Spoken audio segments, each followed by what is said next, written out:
شو مسألة توقيت يعني أهميتي أم توقع خوراك كان للتوقيتها تو لتوقيتك داري كراوة بيوسط برجزك داري كراوي خوراك يعني بيوسط بماديك داري كراوي خوراك لو أنا نتواني للرجل خوراك ورجيت ناشري للرجل توقعي خوراك شو بريكي تواني بون من الراس خود وين راهنان لە ڕۆژگاری ئەمڕۆ بەهۆی پێشکەوتنی تەکنۆلۆژیا و زۆربوونی ئۆتۆمبیلەوە جوڵەی مرۆڤەکان بێگومان کەم بۆتەوانێ ئەوە ژوای کردووە کە ناهاوسەنگی دروست بێت لە پێناو لە نێوان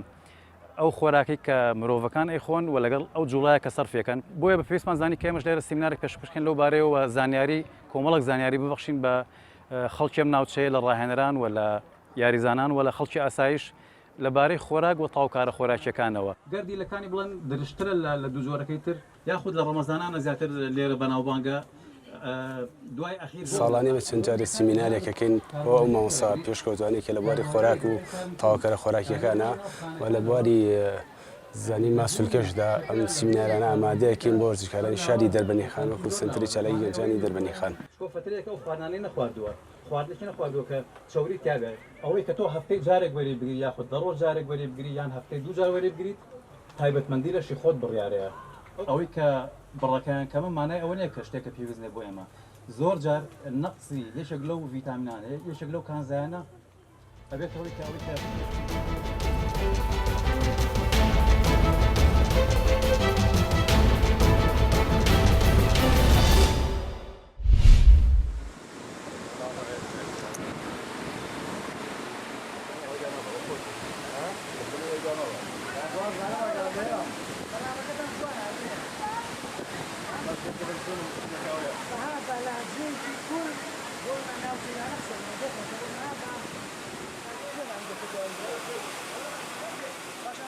من وەکو گەشتیارێک لە کەرکووکەوە هاتووم بۆ بەسەربردنی کاتێکی خۆش لەگەڵ خانەوادەکەم هیوادارم ئەوەی دێ بۆ ئێرانە پاک و خاوێنی و مەرجەکانی تەندروستی لێرە جێبەجێ بکات ڕەچاو بکات و پاکخاوێنی ئێرە بپارێزێتن.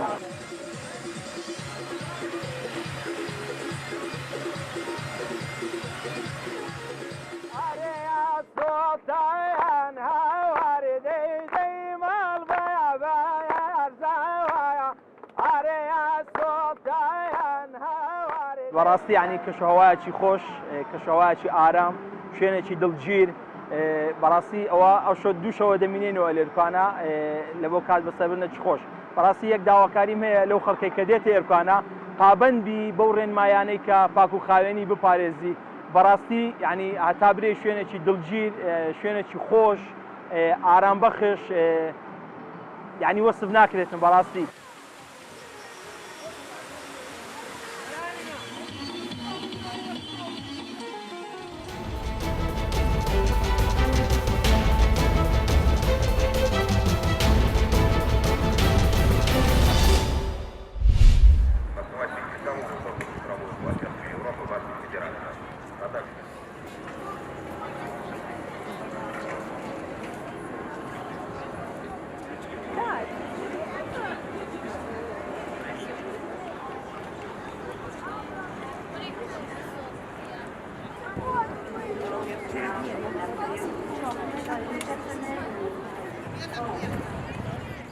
Я бы хотела поздравить сегодня всех москвичей с праздником.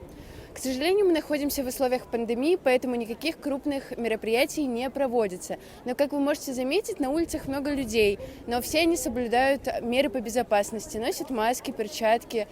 постоянно обрабатывают руки антисептиком.